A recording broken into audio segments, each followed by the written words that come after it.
Hello friends, this is Doug Batchelor. A lot has been happening in the news lately, and I thought it warranted us having a prophecy news update again. In the context of the Bible, sometimes it's good for us to look at the headlines. Now, I don't want to be the Pope's personal biographer. I know a lot of these prophecy updates have had to do with what the Pope is doing, but this Jesuit Pope has been busier in the last 18 months than virtually any Pope. So here's some things that have been happening just in the first part of the month of June that I think are very significant. You know, the Bible tells us before the end comes, before Jesus comes, that there's going to be a confederacy that will combine Catholics, Protestants, spiritualism. And we see these things happening in the news right now. For example, just on June 1st, Pope Francis spoke to almost 53,000 people that gathered in the Olympic Stadium in Rome. And these were charismatics from Rome and other places. They came together and they prayed over the Pope, speaking in tongues. Now, is it just me, or does that remind you of something else that we saw in the news not too long ago, where charismatics were praying over the Pope? That time, the Pope just sent a video message on his smartphone.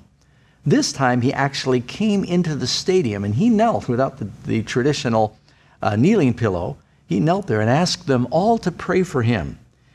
The Vatican News reports that this is the first time in history in which a pope visited an international charismatic renewal convocation.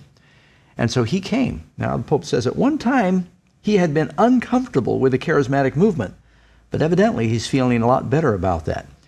Keep in mind, the charismatics, it's talking about Protestant Christians and Catholic Christians that are united by their common worship of this glossolalia, the speaking in tongues, the ecstatic utterance that they call a heavenly prayer language. That was virtually unknown and unpracticed by Christians for the last 1900 years. The Bible tells us that there's going to be a unity of Protestants, spiritualism, Catholicism, and I think the spiritualism in part has to do with this Babylonian babbling that's taking over a lot of the Christian worship services. So that's one thing that happened.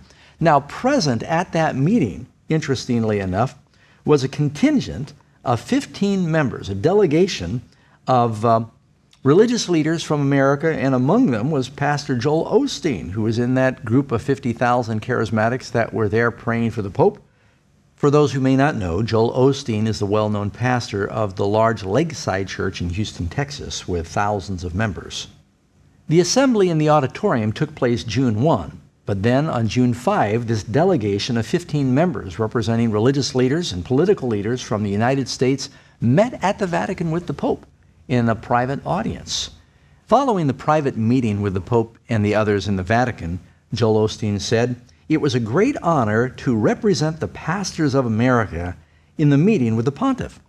I'm not sure that I feel comfortable with Joel Osteen saying that he represents all these pastors from America, because I think people have forgotten what the vast gulf of differences are between what the Roman Catholics believe and what Protestants are supposed to believe. You know, it used to be that America was really a haven for Protestant values, that this country was the bulwark of safety for those Christian ideals. But little by little, that is all eroding, friends. It says in Revelation chapter 13 that the second beast in Revelation, which we believe is the United States, the one that rises up out of the earth with two horns like a lamb but speaks like a dragon, is eventually going to make an image to the first beast that receives the deadly wound that is healed, and all the world wonders. We're watching right now as all the world wonders.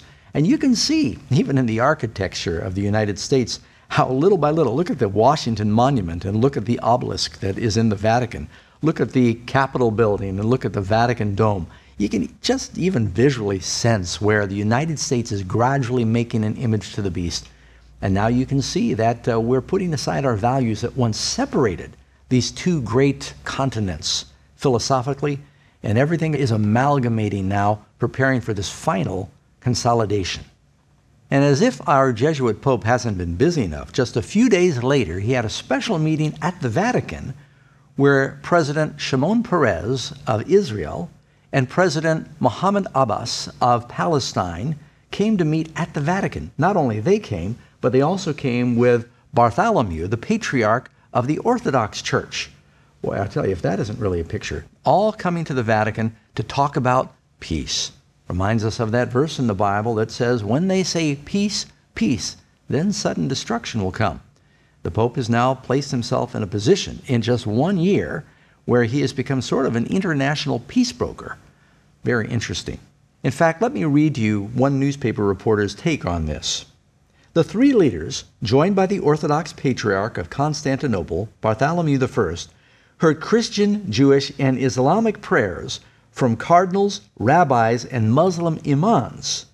The 2-hour meeting in the Vatican gardens included prayers from the Old and New Testament and the Quran that were read and chanted in Hebrew, Arabic, English, and Italian. Now, that's the first time that prayers were officially offered, reading from the Quran in Arabic to Allah in the Vatican. Is it just me, or are things happening?